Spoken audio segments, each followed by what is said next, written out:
Let's dive into a mythic tale of ambition on a cosmic scale. It's a story about one being who looks at the entire universe and sees, well, a messy equation that he just has to solve. This is the story of a reality forged in pure logic, ruled by a chill so deep it makes winter feel warm. And right there, that single statement, that's where it all begins. Just think about that.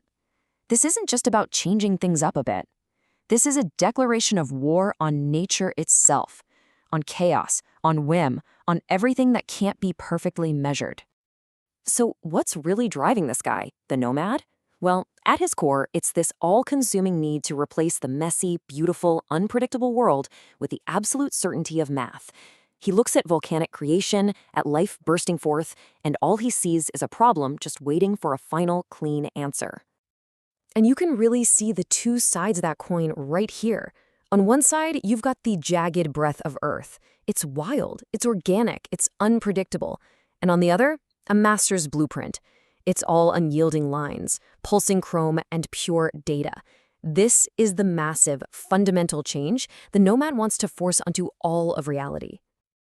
And the effect was immediate. The roar of volcanoes, the rustling of ancient trees, all of that just stopped. It was replaced by this low, constant hum, the vibration of data being processed. Nature was, for all intents and purposes, silenced. Okay, so you have this grand vision, but how do you actually enforce it on a cosmic scale? You're going to need some serious power. So the nomads looked to the heavens, not for some kind of divine inspiration, but for raw materials. And this whole thing plays out like some kind of dark, cosmic ritual. First, he siphons the chaotic blood of the universe from a dying star, treating it like it's just a rounding error in his calculations. From its very marrow, he forges a being of pure logic. And that violet clothing? It's the perfect chilling touch. It's the color of a funeral, celebrating the death of the old, chaotic universe. Now, this clockwork priest wasn't just some follower. No, it was a direct extension of the nomad's will, the cold heart of his entire operation. Its job was to oversee this new reality, a world where every single question has been answered. And you know what that leads to? A state they call the numbness of the solved, a universe without any mystery at all. You know, in this incredible act of creation, the nomad himself was changed. As he drained that star, he was absorbing its power, becoming what's known as a vessel of pure ambition. It really makes you wonder, doesn't it? Was this whole quest for order maybe fueled by something a lot more personal, a desperate need to escape his own past? So, with his number one agent created, the nomad then summoned his enforcers. And these things, they're not just soldiers. They are described as living equations, the physical, walking, talking manifestations of his mathematical will. Let's break down who these enforcers were, because each had a very specific and very terrifying job. First, you have the Obsidian Glider. Its whole purpose was to eliminate spontaneity, to sever the curved lines of human whim. Then there's Solaris, the volcanic guardian, who literally wields the power of a solar eclipse to incinerate hope itself. And finally, you have the Knights of the Void, the ultimate micromanagers, making sure not a single atom moves without permission. You see, they weren't just policing what people did, they were policing what people thought. Their ultimate goal was to completely erase the question, why? Why are we here? What's the point? And replace it with a singular focus on how. How do we function? How do we obey? So what was it actually like to live in this place? What did this new reality mean for the people inside the Clockwork Citadel? Well, this is where we see that individuality wasn't just frowned upon.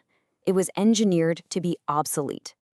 The Clockwork Priest, speaking with a voice that sounded like dice clattering on a tombstone, taught a whole new way of thinking. Things like empathy, compassion, they were reframed as weaknesses, inefficiencies. They were luxuries that a perfectly logical system simply couldn't afford. And it was the same for other powerful emotions. They took something as raw and human as rage and turned it into a mechanical flaw. Your anger wasn't a valid emotional response. It was a system error, a leak in the engine that had to be patched immediately. Life itself just became a literal calculation. The everyday movements of people were no longer their own. Every step they took was just another data point, feeding this massive, ongoing equation that was supposed to solve the riddle of existence. A person wasn't a soul anymore. They were just a variable. But why? Why go to all this trouble? Why build an entire universe that's basically a prison of logic?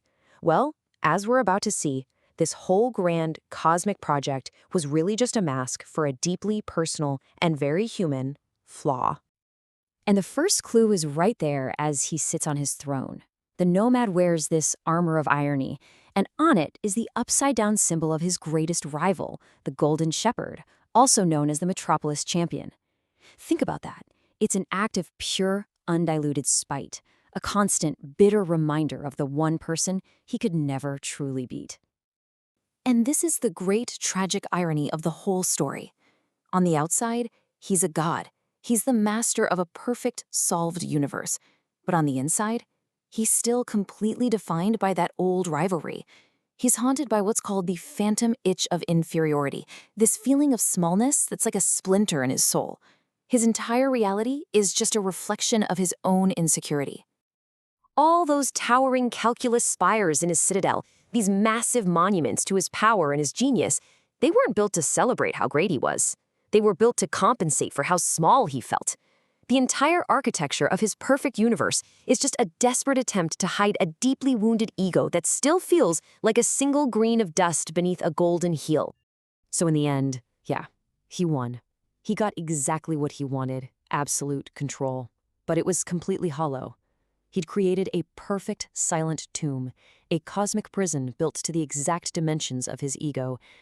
And in that crushing silence, the only thing left to hear was the whispering ghost of his rival. Which really just leaves us with this final, lingering question. If the foundation of your entire creation isn't vision but resentment, can it ever be anything more than just a prison?